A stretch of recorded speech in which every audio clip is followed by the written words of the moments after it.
सध्या राज्यात आणि विशेषतः पुणे शहरामध्ये ज्या एकूण गुन्हेगारीच्या घटना घडत आहेत त्या चिंताजनक आहेत.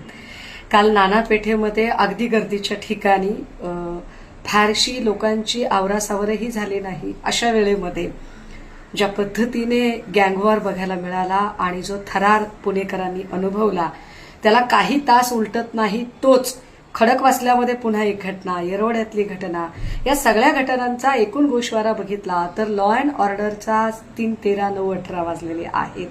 सन्माननीय गृहमंत्री महोदय नेमके करतात तरी काय?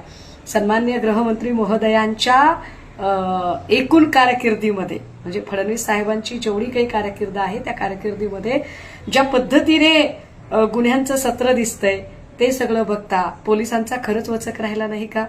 लोक पोलीस स्टेशनमध्ये एकमेकांना गोळ्या घालताना दिसत आहेत आणि गृहमंत्री महोदय त्याला काहीच करू शकत नाहीत.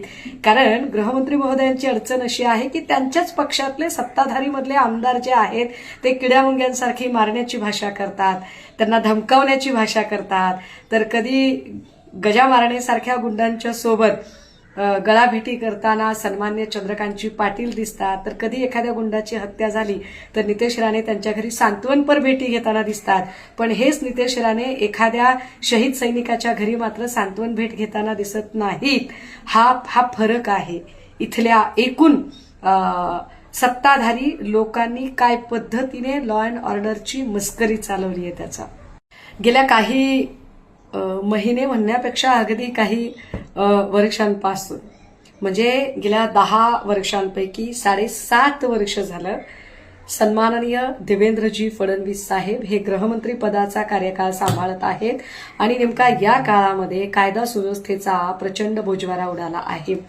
पुण्याचंच उदाहरण बघायचं झालं तर पुण्यामध्ये प्रचंड गुंडागर्दी वाढली आहे. कोयता गँगचा हैदोस चालू आहे. 2-4 दिवसांपूर्वीच पुण्यातल्या एका पोलीस अधिकाऱ्यावरच कोयता गँगने कोयता चालवण्याचा अत्यंत भयंकर प्रकार घडला. तर काल अत्यंत गजबजलेल्या परिसरामध्ये आंदेकर गँगच्या आंदेकरवर गोळ्या घालण्याचा थरार पुणेकरांनी अनुभवला. याला काही तास उलटत नाही तोच पुण्याच्या दुसऱ्या एका भागामध्ये पुन्हा कोयत्याचा हल्ला झाला. तर त्याला काही तास उलटत नाही तोपर्यंतच येरवड्यामध्ये पत्नीवर पतीने कोयता चालवला. या एकूण सगळ्या घटना बघता म्हणजे अगदी या 7.5 वर्षामध्ये गँगवॉर तर वाढत चाललाच, परंतु महिला असुरक्षित आहेत. महिलांचा एकूण जर सगळा सुरक्षेचा प्रश्न बघितला तर वसई असेल, विरार असेल, पनवेल असेल, उरण असेल, भायखळा असेल, या ठिकाणच्या निर्घुण हत्या असतील किंवा लहान लहान बाळांचं लैंगिक शोषण असेल किंवा अगदी कराड साताऱ्यातल्या वृद्धाश्रमातला स्कॅन्डल असेल, हे सगळे प्रकार किंवा अगदीच म्हणजे मुंबईमध्ये तर कल्याणमध्ये चक्क पोलीस स्टेशनमध्येच गोळीबाराचं प्रकरण, ही सगळी प्रकरणं बघता एक गोष्ट सातत्याने अधोरेखित करावी लागते की गृहमंत्री म्हणून देवेंद्र फडणवीस साहेब अपयशी ठरतायत का? हा राजकारणाचा मुद्दा नाही. हा राज्यातल्या कायदा सुव्यवस्थेचा प्रश्न आहे की राज्यातली कायदा सुव्यवस्था हाताळण्यामध्ये गृहमंत्री महोदय सातत्याने अपयशी ठरत आहेत का?